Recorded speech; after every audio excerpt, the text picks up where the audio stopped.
It is Tuesday, which of course means it's time to answer the questions that you guys send in every single week on the BrendenPlayz forums at BrendenPlayz.com/forums or in the YouTube comment section down below. I am a sick BrendenPlayz, if you haven't already noticed from my voice. I'm sick, I'm soldiering on. I really didn't want to miss a week of Let's Talk Tuesdays, so I'm here again. I'm gonna get through this one, and we'll try. We'll see how we go. I don't think it's going to be too bad, but I mean, I streamed last night as well, even though I was sick. I'm trying to get through it. I'm not letting it beat me. I'm not letting it get to me. I'm not letting it stop me from doing what I need to do. So I'm back this week with Let's Talk Tuesdays. Very pumped up, and I'm looking forward to this week because pretty much what I requested last week about Summerslam has come to fruition this week. I wanted to know what matches were going to be on the show, and we had a lot of matches announced this week, so I'm pretty happy about that. And we had a lot of things to talk about regarding WWE 2k16 as well. So, some big news dropping this week. But before we get into this edition of Let's Talk Tuesdays, I just want to promote something that I talked about last week. But once again, we're back with the same offer. Unroll Me is a tool where you can go on and you can use it to unsubscribe to all your unwanted emails. So all those email providers that you're subscribed to, that you've joined a website, you've joined a forum, you've joined something, you've joined a newsletter that you don't want to see anymore, but it takes so long, it's so much effort to go through and unsubscribe to each individual one. You have to find the emails. Well, now, if you go on to Unroll Me, it will show up, you log into it, log in with your email, it will show every single subscription you are subscribed to, and you can unsubscribe to them all in one click of a button. Very, very easy. Check it out. It will be a link in the description down below. Help support me and help support them. So that's out of the way as we move on to WWE 2k16. It's the news we're all talking about. I've covered it a little bit on my channel. I've talked about the news. If you haven't already, check out the videos on my channel where I talk about who's in the game, because we had a few roster reveals, we had a trailer out, so we've seen some gameplay, we know who's in the game now, so things are certainly looking up in terms of WWE 2k16, because if you go back to last year, the build-up towards WWE 2k15 was horrible. It was scary, because no gameplay for such a long time, in fact, no gameplay up until nearly the release, and the roster was only kind of half revealed. We didn't really know who was in the roster. I mean, they did a roster reveal. It was horrible. It was dreadful. You know, they did a roster reveal and they revealed like 20 people. It was horrible. So the whole build-up towards the game was just bad. But this year, we're in August right now. The game's out in October, so 2 months, and so far, so good. So if you haven't already checked out the news, these are the 12 new people, new superstars and divas that will be in the game. So we have Booker T, Colonel Mustafa, Emma, Eva Marie, General Adnan, Kalisto, Kane, Lord Steven Regal, Sin Cara, Summer Rae, Tamina, and Triple H. Now, really no surprises there other than perhaps Steven Regal, General Adnan, and Colonel Mustafa back in the game. Now, a lot of people are asking me, why are these guys in the game? I mean, what's the deal here? The reason why these guys are in the game, this is an easy way to kind of get the roster and make it as big as they possibly can. These guys will DLC in WWE 2k15, so it's so easy just to throw them into the game and port them over. But they don't have to change anything, they don't have to make them in the game, they don't have to do anything at all. They can just port it over, throw them in the game, it's done.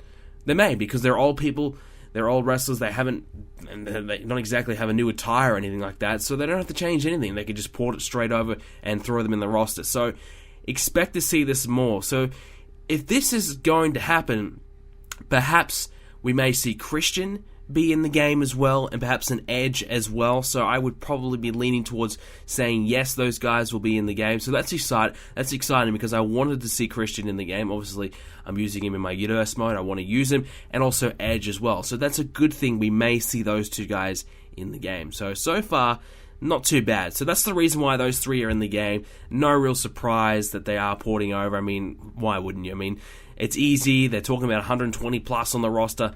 Well, this is an easy way to do it. You've already made them in the last game. You may as well use them again, even though I will never use them. I don't think I even used them once at all. So, waste of time in my opinion, because I'll never use them, but, you know, the more the merrier, I suppose. Perhaps on one strange day I will decide I want to use them. But we saw some screenshots of the likes of Sin Cara and Kalisto. The Lucha Dragons were really the main kind of attraction and the main kind of announcement this week. I talked about that in my video. I showed some screenshots there, so if you want to check them out, they are on my Facebook page. There's about 10 screenshots on my Facebook page, BrendenPlayz official, that is. So go and check that out. So we had some screenshot of Sin Cara and Kalisto. We had a screenshot of Corporate Kane, and he looks exactly like you would see him now. So it is Corporate Kane. John Cena with the light blue t-shirt, the one he's not quite wearing now since he's US champion, but the one before that. I mean, they're still kind of selling it now. We saw some screenshots of Triple H as well. He basically looks the same as last time. Nothing really new there at all. So we saw a few screenshots, which is good. So we're starting to see a few more scenes and things like that for WWE 2k16. So that's all good. There was a Kalisto entrance video as well on IGN. So this is all coming from IGN. There was a Kalisto entrance. There was a Seth Rollins and a Finn Balor entrance. And that was really the main kind of cream of it. You know, that was really what we were looking for. So 3 entrance videos. So we saw some gameplay, and the gameplay looks exactly the same as you probably would expect it to be as WWE 2k15. In terms of graphics, the gameplay pretty much looks the same. There are some differences, and there are some changes to how the interface and things like that work.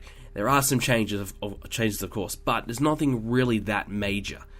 But that's okay, because in my honest opinion, I don't think there really necessarily has to be any major changes, because they spent the whole time last year improving on the graphics, and that's a good thing. The graphics had to be upgraded, and they've done that, and the graphics are still good enough to the point where we don't really need to spend a drastic amount of time trying to increase them somehow, because I think that they're fine. The way it is, it's fine. I'm happy with it. Finn Balor looks really good. I'm really impressed with what they did with Finn Balor. I think they got their entrance for him pretty good. It's a long one, but they've got it pretty much right. Seth Rollins' new attire, and the new Seth Rollins, of course, you got to remember, WWE 2k15 had the Shield, Seth Rollins and Ambrose and Roman Reigns, so they still had the Shield attire. So this is, you know, it seems so long ago that Seth Rollins was in the Shield and had that attire, but that's right, you know, we didn't have that in the new one, so he has his attire that he has right now. It looks good, so everything looks pretty good. I can't really complain about the graphics and things like that.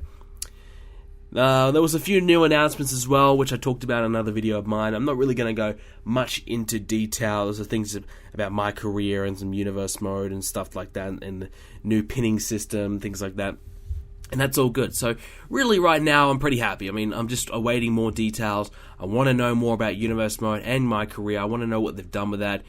I don't really care at all about showcase mode, and to be honest, I don't really like it at all. I didn't like Road to WrestleMania mode, but I would rather play Road to WrestleMania mode than showcase mode, and that's saying something, because I found Road to WrestleMania a very, very long, drawn-out, boring game mode.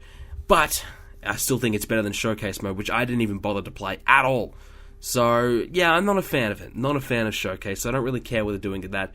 Universe mode is my main focus and what I want to see there. I don't expect too much from that, but I think the creator show thing, and that could be pretty exciting, because that way we can create pay-per-views and create, you know, our own custom things to really make a show and make it unique and make it our own. So if that's what they're kind of going with that, I think that's a great move. Obviously, Create Arena is back, thank God. Still no story mode, which I'm very, very upset about. I really, really wanted to see that. So that kind of sucks. I'm really bummed out about that, but it is what it is. And really, other than that, there's not a lot to talk about, really. I mean, we still are kind of awaiting some more details, but so far, so good for 2k16. If you didn't already, go check out my General Manager concept video.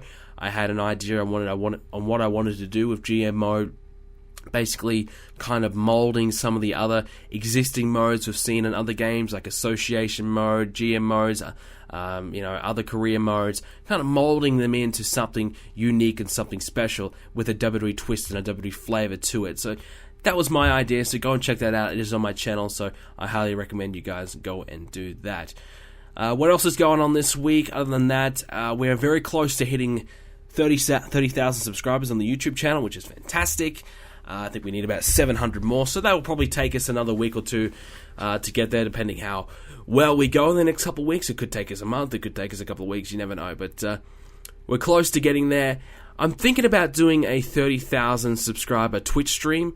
I've been streaming all the time on Twitch, so if you haven't already seen my Twitch streams in the past couple of weeks, make sure you go and follow the Twitch stream so you get an update on when I'm streaming.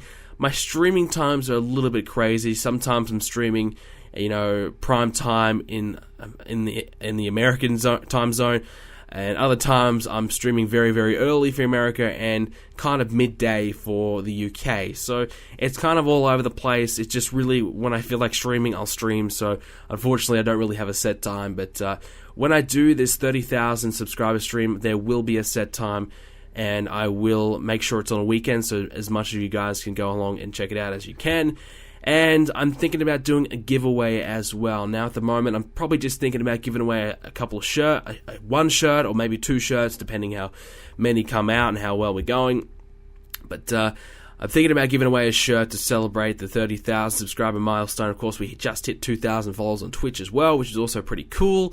So, a few milestones we've got to our name recently. So, there is a poll up on the website, BrendenPlayz.com. You go on the right-hand side of the page, and you guys can vote for which game you would like me to play. I believe the options are something like WWE 2k16, SmackDown vs. Raw Season Mode, that's just the standard, or aka SmackDown vs. Raw 2005. I've been playing a lot of Pokemon, so probably another Pokemon stream if you guys like. And I think there's SmackDown vs. Raw 2007, and Here Comes the Pain. Now, those would probably both be exhibition matches and just kind of messing around on that. I mean, we could also chop and change. We don't have to play the same game. I mean, we could go from game to game to game, playing some exhibition games and just kind of messing around. So we could probably do that and spice it up a little bit. So, I mean, we can change it up. But let me know what game you'd like to play by voting on the poll on the website, and then we can have the first game that we probably spend the bulk of our time on anyways. Maybe we can start with 2k15 and then drop away and play one of the older ones. I don't know. But it's a thought, so we'll have to wait and see how, we'll wait and see what you guys want to see, and we'll go from there. But that should be good. So I think a t-shirt giveaway would be cool. I probably will give away a copy of WWE 2k16 when it's closer to release. I'll probably, I did it last year on stream, so I probably will give away a copy of 2k16. Maybe this time I'll do it on the YouTube. I won't do it on the Twitch, but we'll see. So I'll try and give away a copy somehow, and I don't know how I'll decide it, but it'll be a cool way for one of you guys who can't afford to get the game or have to wait to get the game. You can get it when it comes out and enjoy it with the rest of us. So that'll be exciting, so stay tuned for that. I'll let you guys know, and that'll be coming out eventually. So that's pretty much all I have in terms of news and things that's been going on my channel, and what's been going on during the week. And I suppose we'll segue now into Monday Night Raw. And there are a few talking points this week of Monday Night Raw. There wasn't a lot of things to really cover because, honestly, I kind of got a little bit bored watching this week's Raw. I just felt a little bit more of the same. Wasn't much to really going on. It kind of picked up towards the end of the show a little bit, but it was a bit of a predictable show overall. It wasn't really much to be excited about. You kind of knew what was going to happen. We'll kick it off, though. We had a triple threat number 1 contenders match, which was cool. The opening segment was cool. This was a pretty good match. It was between Cesaro, Kevin Owens, and Randy Orton. So I definitely enjoyed this one. It was good to see these guys going at it. I would have liked to have seen Cesaro win. I was very disappointed when Randy Orton won because I just felt, again, more of the same. We've seen Randy Orton and Seth Rollins so many times. I can't see why Cesaro couldn't have pinned Kevin Owens and gone on to make Seth Rollins versus Cesaro the main event. Even if Cesaro didn't win, which we knew he wasn't going to win the title, you still would have elevated him to the point where, okay, you can start to believe him as a potential main event guy. He's getting in these big matches. You're starting to grow him a little bit more as a top guy. Just felt as though that was a good time, and you didn't really have to sacrifice much or do much just to kind of elevate Cesaro just that little bit more. So I felt as though they kind of missed an opportunity there, and they went ahead with Randy Orton instead in a match that we've pretty much seen enough times already this year. I mean, how many more times can we see Randy Orton versus Seth Rollins? Come on. So it would have been better, in my opinion, to see Cesaro and Seth Rollins, but they didn't went the other way. But we didn't have Undertaker or Brock Lesnar on this show either. I really thought Undertaker should have been on this show this week. I mean, Paul Heyman cut a fantastic promo last week. I felt as though Undertaker should have hit back this week and done something. Both guys are so pissed off, but yet they don't want to attack anybody or don't want to do much, and they're really just kind of setting up to the next week's big angle between Undertaker and Brock Lesnar. So Brock Lesnar and Taker will both be on Raw next week. So in a 4-week build-up or so, 4 or 5 week build-up, we've only seen, Brock Lesnar stand there doing nothing, and then we saw a brawl between Taker and Lesnar once, and then we saw Taker cut a promo. So is this the build-up, really? The biggest match in SummerSlam, a match too big for WrestleMania, and this is the best you can do. Not good enough. Not good enough. It's bad. What's keeping The Undertaker away? What's keeping him away? Like, he's a part-time guy, but when he's here, he should be full force. He should be here every week doing something. He doesn't have to wrestle, but he can come out and talk. He can come out and, you can play Paul Heyman's promo, happen to what, you can play back the brawl they had, do something, and then, have these guys, have Undertaker go backstage and just beat someone up, be pissed off, because these guys apparently are pissed off, but yet nothing's happening. I don't get it. So what are they doing there? I don't know. But it's frustrating to see. The feud kicked off well, but it's pretty obvious that they had 3 weeks or so to kind of fill in. They didn't really know what to do, and they didn't have access to either guy apparently. But they wasted Brock Lesnar last week, and they wasted this week by not having any of them on the show. So, waste of time. But nonetheless, next week should be pretty exciting. We see both guys go at it again. What do I kind of predict? I'm not exactly sure what I really expect to see next week. I expect to probably see both guys just go face to face, and the whole roster is in the ring protecting him and making sure nothing goes down, and both guys try and get to each other, but they can't. I kind of expect that. Maybe we could see the usual contract signing in the middle of it as well. The whole ring is surrounded by wrestlers. Everyone's making sure this contract signing goes, it goes down without anyone fighting. It goes 100% okay. So something like that I can expect to happen. But it should be good anyways. I'm looking forward to it. The other thing I was happy about this week was Ryback is returned. He has come back, and he has come back to fulfill the triple threat matchup at SummerSlam. He came out and did the meat hook to the Big Show, then The Miz as well. Daniel Bryan was there basically to promote his book and kind of set up this little segment a little bit as well. So not a bad little segment of Miz TV. Good to see Ryback back, and I'm looking forward to seeing him as an Intercontinental Champion. I want to see how he goes, because we haven't seen anything yet from him. He hasn't really had a chance to be an Intercontinental Champion, hasn't really a chance to defend the championship. I really hope they don't take the belt off him. I really hope they don't think of any, just a stupid knee-jerk reaction, thinking, maybe this guy's injury-prone or something like that. I hope they don't change plans, keep the belt on Ryback for the long term, have this triple threat match, have Ryback get his moment, and move on.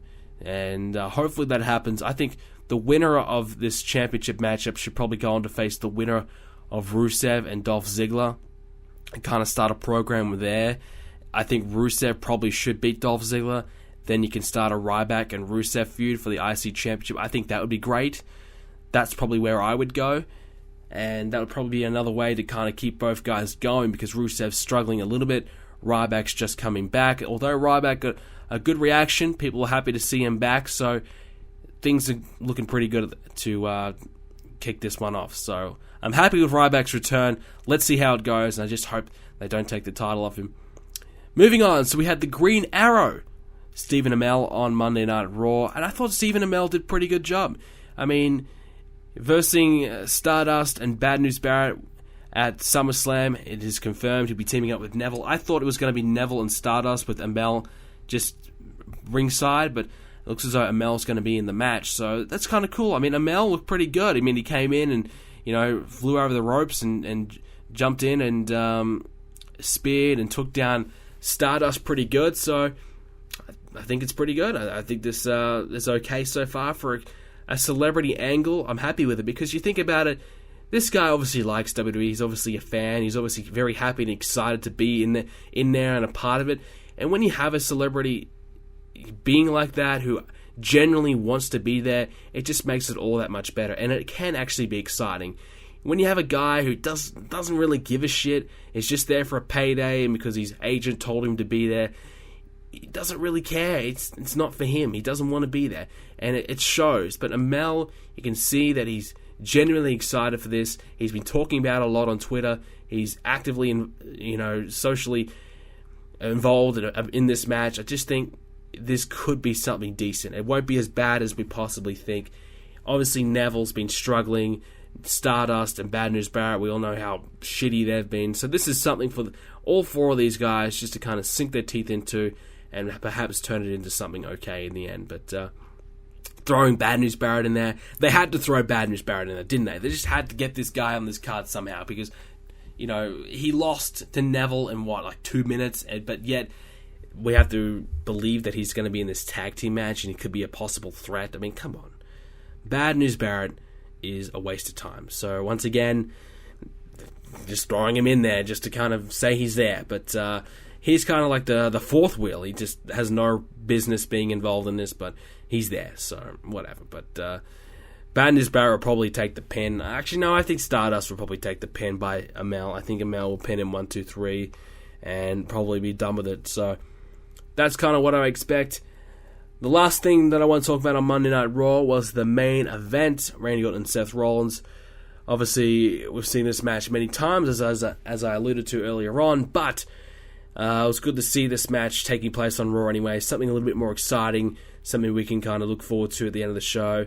I never for 1 second really thought Randy was going to win, but when he did hit the RKO off the top, Seth flew off the top rope, Randy hit the RKO. I was pretty impressed. I was like, wow, okay. He went for the pin. I'm like, oh, wait a minute. He's going to win here. Then out came Sheamus, who I, half-heartedly kind of expected him to pop up somewhere. He teased the cash in, and I knew that Randy was going to take him out. There's no way he was cashing in. But, so a little bit of a kind of shitty way to end Raw, but it is what it is. Randy took out both guys and got a bit of revenge. So it is what it is, but I guess it's kind of setting up towards a Sheamus and Randy Orton matchup again. Do we really need to see it again? I don't know. I really don't know. But it is what it is. But SummerSlam, we obviously had the Divas match announced. It was we've got the new team name of PCB, I believe it is, Paige, Charlotte, Becky, which by the way is just an absolutely awful name. The creative geniuses, that is the WWE creative team, it took them 3 weeks to come up with that. I mean, I know they did the Submission Sorority last week. They announced that, and they realized, oh shit, there's a porn named after this. We better change it. Well, they did, and they changed it to one of the least creative names I possibly could think of. There was rumors that we're going to call them the Submission Sisters or something like that. That would be way better than, PCB. I don't really see what's wrong with that. Submission Sisters, or another, I heard someone else say, Sisters of Submission. So something like that could be way better. And, once again, it's just poor creative decision. PCB, wow, what a name. What a name. Awful. So, the WWE likes to talk about how much talent you need and how hard it is to be on creative and how hard it is to write for WWE and think of storylines and think of names and think of all this. I mean, who the hell can't think of PCB? Well, let's take the first letter out of their names and let's kind of mix it around until we find a decent fit. So we could have done CBP, we could have done BCP. Come on, it's just bad. So very uncreative WWE right now. So a very lame name for a team that I think will probably win at SummerSlam against Team Bad and the Bellas. Nikki Bella once again doesn't have to defend her championship, so she kind of gets a few extra days onto her championship reign, which I fully expect her to break AJ Lee's record. There's no chance that she won't. I think she's very, very close anyways. So she'll be breaking that record and probably dropping the championship as soon as she does, I think, to one of the newer divas. And I don't think it's a bad idea because you give one of these newer divas a chance to kind of shine, and I think Charlotte will probably be the one to do it. She seems as though she's kind of like the vocal point of PCB. She's kind of the vocal point in terms of the newer ones that they kind of see big things from her, and they kind of want to build the revolution around her. So I fully expect to see her kind of win the championship from Nikki Bella when the time does come. Whenever that is, I'm not exactly sure when she will be the longest reigning champion, but I don't expect her to hold it much longer after she does become that. I think she'll probably win become the longest reigning champion, and then drop it immediately at the next pay-per-view. And I think that's probably the way to go anyways. We need a new champion, and we have all these new divas here and this new revolution going on, and to have the same champion seems as though it's a step backwards. So Nikki losing the championship is definitely the way to go going forward. But I kind of expected to see this three-team matchup, but I didn't expect it to be elimination tag, so that's kind of cool as well. I'm guessing if one person from each team, so let's say Becky gets pinned, then the whole team is eliminated. I think that's how it's going to be. I don't think it's going to be you need to eliminate every single person on every single team individually. I think it's just one person on each team eliminated. It's over. With SummerSlam being 4 hours, it kind of begs the question, will this Divas match really get a lot of time? Because I think they could really get 20-25 minutes here. With SummerSlam being 4 hours, we're obviously going to have a lot of matches, and I don't think the match we talked about before, the superhero matchup, I'm going to call it, I don't think that's going to last all that long, because let's face it, it's a celebrity kind of matchup, so I think that's probably going to last 5 minutes. The main event of Lesnar and Taker, how long can Taker go? I don't think it's going to go any more than 20. So then we have the WWE title match, that might go 25, so there's still a lot of time on the card for a Divas matchup like this to really go a long time, and with it being an elimination tag match, they have that in their advantage to really do something good with it. So I think it's going to be pretty crazy. Obviously, a 9-person match is pretty crazy, pretty hectic, but I think it could work. I think this could be something good for the Divas, and this is kind of the match we've all been expecting to see, so let's see if they really do bring it, and maybe the Divas can survive. Maybe there is a future for the Divas. We'll see. Another match that was announced on Monday Night Raw, Fatal 4-Way Tag Team match for the WWE Tag Team Championships, a match that absolutely nobody gives a shit about. This looks like this is going to be a card full of tag team matches. So we have Ambrose Reigns, we've got the superhero match, we've got the Divas tag, now we have the tag title match. A fair few amounts of tag team matches on this show, yet the tag team division is all but dead. So the New Day, they beat the Matadors. So yes, they're number one contenders, fair enough. But the Lucha Dragons, they've been doing okay, so let's throw them in there. And the Los Matadors, who just lost, they, for whatever reason, I have no idea, get put in the match. They are now number one contenders as well. So they're in the match. For what reason, I don't know. I mean, why? Why would they be in there? So the thing is, though, we have 3 babyface tag teams, and then we have the 1 heel team. Why would you put the Matadors in there? You probably would use the Ascension, though, wouldn't you? I mean, I think the Ascension would fit a little bit better because we already have a high-flying team of the Lucha Dragons. Do we really need another one? I think the Ascension as a heel tag team would be a much better fit for this one. So I kind of think they missed a trick there. I mean, even though the Ascension are, nobody gives a flying fuck about them either, but still, I just think there would be a better fit here rather than having the Matadors, who I think people care less about the Matadors than they do the Ascension. And the Matadors are really the Fatal 4-Way Tag Team Championship kings, because every time there's a Fatal 4-Way or a multi-man tag team matchup, they're always in it. They always find themselves in it somehow. So that just goes to show how bad this tag division is right now, that the Matadors need to be in there. And even the Lucha Dragons, who are doing so poorly themselves, they just really have no momentum at all, that both these teams are in there for a tag team title match. It's very worrying signs, and of course we talked about it a little bit before. The Triple Threat Intercontinental Championship title match was announced, I believe, sometime last week, so that's going to happen. The match that was meant to happen months ago finally does go ahead, so no real surprise there.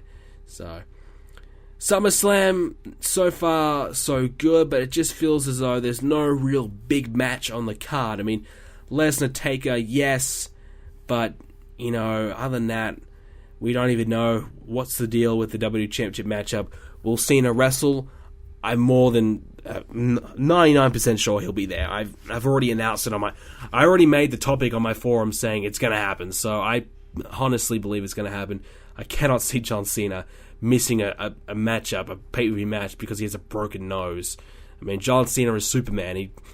You can shoot him in the foot and he'll still go out there and run a marathon. So it doesn't matter if there's a broken nose, John Cena will be there, I think. So Seth Rollins and John Cena, we've seen this match a lot of times, so that to me isn't really an exciting match on the show. I don't think, just missing that excitement, just missing something on there, that big match to really look forward to, in my opinion. So, yeah, I just think this is a card full of mid-card matches. There's just not a lot of big-time matches on the show. Even Ambrose and Reigns versus the Wyatts have been destroyed so badly, even though they beat Ambrose on Raw this week, it just feels as though the Wyatts are probably going to lose. So why should I care? I don't know. So SummerSlam's just missing something for me. Moving on, what is Brendan playing this week? Well, as you guys have been watching my Twitch streams, I have been playing some SmackDown vs. Raw, and for the first time ever I'm playing the SmackDown Raw, just the standard one, or 2005 if you will. Playing the season mode on that, which has been pretty fun. Still playing Pokemon Leaf Green on stream as well. I played that last night. I got all the gym badges, and now we're on to the Pokemon League. So we're at that stage right now, so that's pretty exciting. And other than that, really not a lot. I'm in a bit of a gaming rut again. I know I was talking about this a lot on the podcast, but once again, I'm in a bit of a gaming rut. I just kind of turn on the PlayStation and don't really feel like doing anything. I have no problems recording videos and things like that. I'm still enjoying that. But just playing anything for fun, it's just not happening right now. So I'm just a little bit bored, a little bit stagnant. So I'm just not feeling it right now. But who knows? Maybe I'll get back on the saddle in the next couple of weeks. Hopefully, just need a bit of a breakaway, I think. I went really hard playing games last month. Obviously, I had the trophy competition that I was doing. So I really played a lot of games then and was trying to get as many trophies as I could. So I kind of burnt myself out a little bit, so not too much being played this week from me. And so I'm still sick, of course, so that obviously doesn't help as well. I mean, I've just been sick for the past couple of days. Hopefully that clears up soon. But yeah, it's been a rough couple of days for me anyways. But that will do it for that. So we got a few fan questions to answer, and then we're going to wrap this one up. Probably a shorter one this week, obviously, for reasons that's pretty obvious. But let's go ahead and check out the fan questions for this week, starting it off with the voice questions. Yo, Brendan, this is Jordan all the way down from South Carolina. And one question I have for you today is, do you think WWE will ever greenlight Daniel Bryan to come and work in the ring again, despite his injuries to his neck over the past 2 years? Oh, definitely, 100%. If Daniel Bryan is 100% cleared to wrestle, if he's ready to go, if the WWE have cleared him, then he will wrestle again. Daniel Bryan thinks he's ready to go, but the WWE disagrees right now, so perhaps they just want to see how he's going before they put him in the ring again. Perhaps they want to wait, give him 6 months to fully recover before they throw him in there. I think if that's the case, if that's what they're doing, that's a good idea, because they should not be throwing him in there when he's not ready to go. If we don't want a repeat of what we saw last time, of him in there for 4 or 5 months, and then he's out again for perhaps another 6 to 10 months. We don't want that again. We want to put Daniel Bryan in there when he's ready. I really felt as though he came back too early last time. I know it's kind of a different injury, what he's got going on now. I think it's a concussion-related injury, and they're really kind of strapping down quite heavily on concussions right now. I mean, look at Christian, concussion syndrome, and he's gone. They don't want him wrestling again in the company, so I'm not exactly sure when Daniel Bryan will come back, but I'm pretty confident that he will come back at some point. Hello, Brendan. This is Jamie from Ireland, and I'd like to know, when do you think would be the perfect time to bring back the Cody Rhodes character? Well, the perfect time would have been when Dusty Rhodes unfortunately did pass, but another good time, I guess, would be if Stephen Amell and Neville do beat him at SummerSlam. Perhaps, he gets woken up, comes to his senses, that he's not a supervillain, he's been beaten by the heroes, it's not working, something, I don't know how they should do it, but the Stardust character is not working at all. It kind of fit at the time, Star and Goldust, sure, but now on his own as a singles, it's just not working, it's just not entertaining, just not working.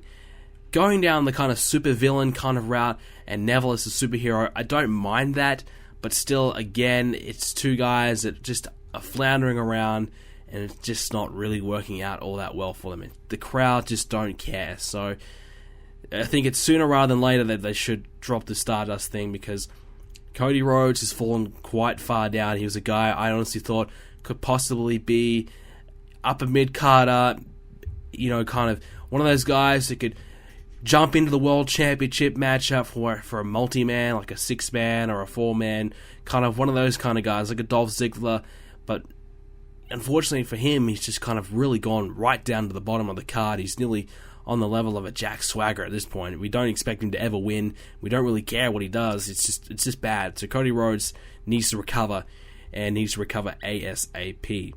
So that's all the voicemails we had this week. If you want to send a voicemail in for next week's episode, you can do it on the website, BrendenPlayz.com. There's a big orange button on the right-hand side of the page. I believe you can do it on your mobile, you can do it on your desktop. Just send it in with a microphone that's not a potato like Bailey's, as we've seen in the last few weeks, but send it in. We only had a few this week. We didn't have many last week either, so keep sending in the voicemails. I would really like hearing you guys send in the questions. It's a little bit more personal, and it feels as though I'm actually answering the question for somebody other than just a bit of text on the screen. But anyways, this question, we'll start onto our text questions that we are reading off the screen. But anyways, this next question is from Badner's Bullet. Do you think The Undertaker needs to defeat Brock Lesnar at SummerSlam to prove himself and the fans that he can beat Brock at a pay-per-view? Or do you think Brock Lesnar will defeat The Undertaker again? I think Undertaker probably will win. I think it's a case of Undertaker coming back to get his win back. I mean, if you return The Undertaker and then he loses again, I mean, it does make Brock Lesnar look like an absolute unstoppable monster. Then absolutely nobody can beat him at all, which is a good thing. But also kind of just ruins The Undertaker a little bit. You kind of go down the route of, has he still got it? Is he finished? Can he still win a big match? To be honest, I think going down that way with The Undertaker is better. Then you can say, look, this is my last match. I want to prove it all. I'm going to lay it all in the ring. At a WrestleMania, whoever his opponent may be, I want to put it all in the ring. This is it. This is all I have left. If I lose, I go out. Well, then, I guess everybody was right. And if I win, then I can go out on my own terms. Something like that to build up for a big WrestleMania match for The Undertaker at WrestleMania 32. A retirement match. Undertaker doubts himself, doesn't believe that he can win it after 2 losses to Brock Lesnar. So, to be honest, I think that's the way to go. And having Undertaker win, well, what does that do? It just makes Brock Lesnar look less of a... Brock Lesnar's now beatable. He can lose. And what will Undertaker do after SummerSlam? Will he even wrestle another match until WrestleMania? We don't even know. So, I think in my opinion, Undertaker winning is not a good idea. Brock Lesnar should win, but I kind of expect Undertaker to win.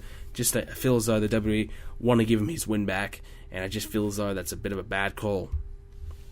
Next question comes from Blade. He wants to know, what do you think the WWE needs to do to save the tag team division? For one, they need more credible tag teams. They need to bring in more tag teams, whether it's throwing 2 guys together who aren't doing anything, or sign other tag teams that are available in the independents and bring them through. At the moment, even the NXT tag team division isn't doing all that well. They're just lacking tag teams in general. They just need to kind of build more tag teams. They just need to spend more time on the tag team division. And another thing that it's really kind of showing, there is no storylines in the tag team division. There's nothing going on. It's just 2 guys in a tag team who want to be champions, and they have a number 1 contendership match. If they lose, oh well. If they win, yay, we're having a title match. There's nothing going on. Even as Primetime Players, the New Day rivalry, what's the feud about? It's nothing other than we want to be tag champions. So there's just no storylines going on. There's nothing happening. There's no promos happening. It's just bad. It's just not enough time being spent on it, and we need more tag teams, because the Ascension are complete jokes. Lucha Dragons they're okay, but they've really done nothing with them at all to build them up, and You know, they haven't cut a promo at all, anything like that, so we probably won't see any promos from them either, so that's difficult for them. I think the Lucha Dragons probably need a manager. And the Los Matadors, who gives a shit? And who else do we have? Nobody. So this is why I'm kind of actually excited for this Adam Rose and Brad Maddox tag team that could happen, because at least it's another tag team. And which, by the way, David Otunga should definitely join that tag team as well and make it a 3-man. And you can have the whole fitness thing, because David Otunga he's got the fitness look, he fits the mold perfectly. So I think to do something with Otunga, I would put him in there with that tag team. So we need something. We need just some new life in the tag division, because there really is just nothing there. This one's from Flynn. How much longer do you see the Big Show in the WWE? 3 more years, at least, on TV, wrestling, and then after that, in a backstage or an on-air personality role. I think he will be active in the WWE for a long, long time. This one comes from, what do we got? Sexman? Have you played Arkham Knight yet? No, I have not. I'm not a big fan of Batman and superheroes and things like that in general. I know the game's generally pretty good. I've played Arkham City and Arkham Asylum. I just wasn't really feeling it. I just really didn't get into it. It just wasn't my type of game, because I just don't care about Batman or any of the characters involved. Sorry, but not sorry. I'm not a big Batman fan, so I haven't played this one yet, and I probably never will. This one comes from Oakley Tiger. What do you think about Lana saying Dolph Ziggler will not be back until after SummerSlam? I think it's a bad idea, because we need to get rid of this storyline. We need to move on. This whole Rusev and Lana and Dolph Ziggler thing's been going on for months, yet we have not seen any kind of culmination at all. You know, Rusev's been injured, and Dolph Ziggler's been out doing a movie. It's just been bad timing. It's just been terrible. It's been long drawn out. Something needs to happen. Something needs to finish this storyline off, because it's just not good. It's just bad. And Lana needs to break out and finally become a different person and stop being this Russian, chick wearing a suit every week. She needs to start looking normal, start looking like her true self and break away. Because if you're hanging out and you're going out with Dolph Ziggler, to be coming out wearing that, it just makes no sense at all. This whole storyline makes no sense. It's just awful. Next one from Tom Huxley. Do you use 2 different TVs for PS3 and PS4 games?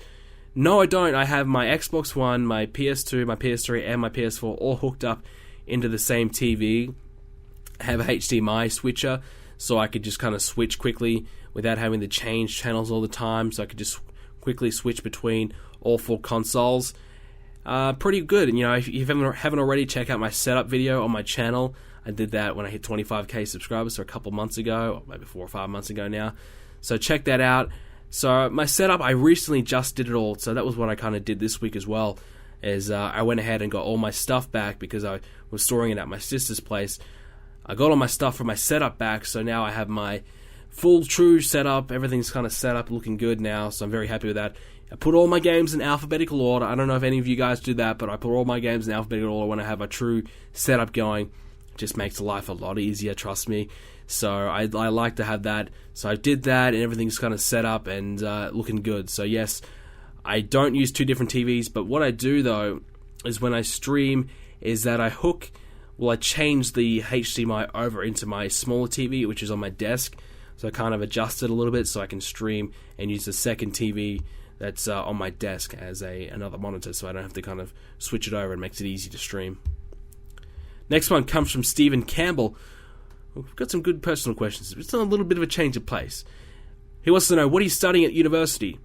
Studying sport management and business. I'm doing a dual degree, so I'm currently doing some marketing courses right now, so I'm learning some marketing things, which has been pretty handy as well for my YouTube channel especially.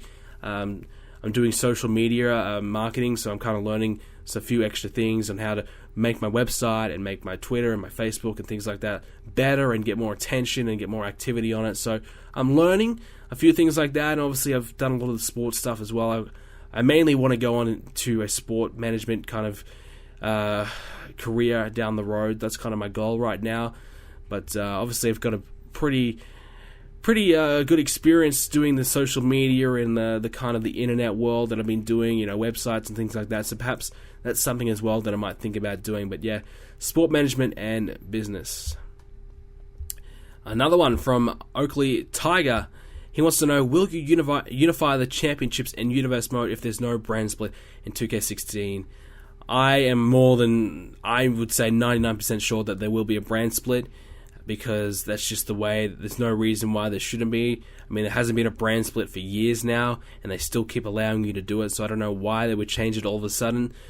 If there is no brand split, then I will be completely pissed off, and I probably will rage at the game and be very, very annoyed, and probably make my own brand split, still just use the same guys on Raw and SmackDown, on Raw that's on Raw, and the same guys that's on SmackDown, and just find a way to make it work, because I'll be frustrated and I'll be pissed. So I'll find a way to make it work, but if it doesn't work, yes, I will probably unify the championship. A lot of people always ask me, why don't you unify the titles at WrestleMania? Unify the titles. Unifying the titles would completely ruin the whole concept of universe mode, because the whole concept is a brand split. It's Raw vs SmackDown, 2 different titles on each show. What's the point of unifying the titles? That way, more people don't get used. It's less exciting. Only a few guys are being used, and it just doesn't get as much exposure. You can't really do as much with it. So there's no real need to kind of unify the brands and unify the titles. I think the brand split works good. I really enjoy it. If I didn't have the brand split, I don't think I would really enjoy Universe Mode as much as I do. Next up comes from Liam McGarkey. He was listening to JR's podcast a week or two ago, and JR said The Miz would be a better manager than a wrestler. What are your thoughts? I tend to agree. I think The Miz has a very good mouthpiece. He's a great, cocky, arrogant heel. But in the ring, nobody really cares that much. I think we don't really see him as a legitimate threat in the ring. So I think him coming out and being a manager for somebody would definitely work. I think they're kind of transitioning him into that as a talk show host. Perhaps, I think he even tried his hand at commentary at one point. So I think they're trying all these different roles for him before they can find something for him. Yes, he's you want to see him get his ass kicked as a heel, but I just think as though perhaps a manager, in a day and age where we don't really have many managers, I think The Miz could be kind of useful in that role. So I tend to agree with JR. Next up comes from Alfonso Henrique. Do you think Alicia Fox was the right diva to join Team Bella? In my opinion, Eva Marie should have been in the team, as they are all stars of Total Divas. I think Alicia Fox is a very odd pick. It just seems as though she's the odd person out. Eva Marie would have been a great pick, but I just feel as though Eva Marie is not quite ready yet, which is disappointing, because I think Eva Marie would have made more sense, like you said. I think Eva Marie would have been much, much better than Alicia Fox. And they could have played with the whole Total Divas thing. I mean, I know Alicia Fox is on it, but I just feel as though you're on Total Divas. Alicia Fox and Paige are best friends. Alicia Fox doesn't hang out with the Bellas on Total Divas at all. And I know that Eva Marie is kind of feuding with the Bellas right now on Total Divas as well, so that probably wouldn't make any sense. But it just doesn't make any sense either way. I mean, and I think Eva Marie would have been a little bit more exciting, because she's also more new as well, and Alicia Fox kind of been, done in the past, and, nobody really cares about her anyways, so I think she's just the odd diva out, and, probably there just to take the pin with Brie Bella every week. Final question for today's episode comes from Nabako7. He wants to know, what is your favourite game of all time? So, I'm a big fan of Grand Theft Auto, so when I was a kid, I played the living hell out of Vice City. I absolutely love Vice City, so I'm probably going to say Grand Theft Auto. GTA Vice City, love the game, love the characters, love the storyline, just love it. Definitely one of my favorites as a kid, but I've also got, I've got a lot of favorites, for different reasons. I love Super Smash Bros. On the Nintendo 64, I played that a lot, and even the WWE games, SmackDown vs. Raw is one of my, definitely one of my big favorite games. I really loved Red Dead Redemption in recent times as well, so there's a lot of games that I love, and I love the Uncharted series. I think there's been a lot of great games in the last, 10 years as I've really gravitated towards. I think in the last 2 or 3 years since the next-gen consoles, the quality of games has certainly dipped down, and we're in a bit of a bad time for gaming a little bit. I think just everyone's kind of getting used to the next-gen consoles. They're not exactly sure where to go. We're kind of transitioning from the shooter generation where every game was a shooter. Now we're kind of transitioning into something different. We're not exactly sure what's going to work, what's not going to work. So I think developers aren't quite sure where gaming is going right now. So I think, in my opinion, the quality of games has definitely dropped severely in the past two or 3 years. And I said in 2011, 2010, 2012 that it was going to be a great year for gaming, and it definitely was. Those 3 years were still good. 2009 was good. 2008 was good. So we've had some great years recently, but I just think in the last couple of years, things have just dropped down quite a lot. We haven't exactly had all that many great games. Really, other than GTA, has there really been a masterpiece? Not really. So, and even then, GTA 5, in my opinion, didn't really kind of... I didn't really enjoy it as much as I had in the previous GTAs. I just didn't really... I played a lot of it, but I didn't really have the urge to really get back onto it and play it again. Like I've done it many times with the other GTAs. Even GTA 4, I've gone ahead and played that quite a lot. So, anyways, I kind of went off topic, but anyways, my favorite game, GTA Vice City. And ladies and gentlemen, that will do us for today's episode, this week's episode of Let's Talk Tuesdays. If you did like the video, make sure you do hit the like button. Of course, keep supporting the show on Spreaker. I believe we're number 4 on Spreaker. So download the show on iTunes and off of Spreaker and play the shows on there, and that will help keep the ratings going, and perhaps we can bump that number 3 spot. I believe at one point we may have been number 3, but then we drop back down the next day or something like that. So I think we're number 4, but I think we might be number 5. I don't know. But we're still in the top 5, so we haven't really gone anywhere, but we're trying to get there. So keep supporting the show, so perhaps we can get back into number 4 or number 3, wherever the hell we are, I forget. But keep supporting the show, downloading the show on iTunes, rating the show on iTunes will help spread the word, and more people will be exposed to the show, and people can check it out. Share it on Twitter, share it on Facebook. Follow me on Twitter at BrendenPlayz. We're at 1,200 followers now and growing. That's pretty good. I'm liking that. I want to get my Twitter up a little bit more, as well as my Facebook page. We're nearly at 550 likes, so those pages are good. If you want to keep up to date with everything I'm doing, that's a great way to do it, and keep up to date with, especially on Twitter, like what I'm liking, what I'm talking about, and what I've been watching lately, and just kind of what I've been doing. The Twitter is definitely for that, and the Facebook is more for my videos and keeping up to date with, the corporate things that I'm doing. So that's kind of the two differences there. So that's how I use those two. Of course, check out my sponsored link in the description down below for Unroll Me. Make sure you go ahead and do that, support the show, and get rid of all those stupid subscriptions in your email. I need to go ahead and do that again, because I've got definitely a lot of clutter in my email. It's pissing me off. But thank you so much, guys, for checking out this week's episode. Of course, leave your questions in the comment section down below on the YouTube video or on the forums, BrendenPlayz.com, as well as that on the website if you want to leave a voicemail, BrendenPlayz.com. And lots of good things coming up in the next week. Once I get better, once I'm all healed up and this man flu is gone, I'll be right. And I apologize for me having a terrible voice this week, but I got through the show. Hope you guys enjoyed it. And I will see you all next Tuesday.